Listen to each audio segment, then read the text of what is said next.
Amadou Témé a 19 ans, il a perdu sa main le 28 février après l'explosion d'une grenade trouvée par terre. Les suites des combats survenus près de Mopti, dans le centre du Mali. Je savais que ça pouvait être dangereux, mais j'étais curieux parce qu'elle était déjà dévissée.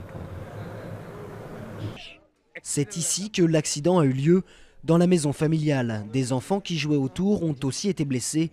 Une petite fille de 13 mois est morte. Une grande tristesse et des complications pour une famille qui perd un fils en âge de travailler.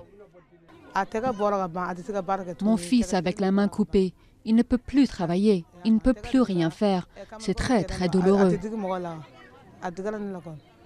Selon l'UNICEF, 200 000 enfants sont menacés par les munitions et engins explosifs déversés sur le territoire lors des combats entre djihadistes, armées françaises et maliennes.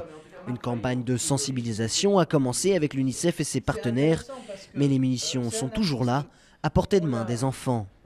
La sensibilisation, c'est une chose. Il y a d'autres types d'activités qui sont menées par d'autres acteurs humanitaires, dont les enquêtes sur le terrain, le marquage de ces engins explosifs et après tout le travail de dépollution des sites qui sont enregistrés. Ce travail de dépollution va être très long, il peut prendre des semaines, voire des mois.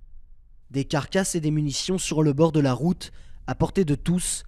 5 enfants en sont déjà morts et 38 blessés selon l'UNICEF. La dépollution prendra du temps, mais elle est essentielle pour éviter de nouveaux accidents.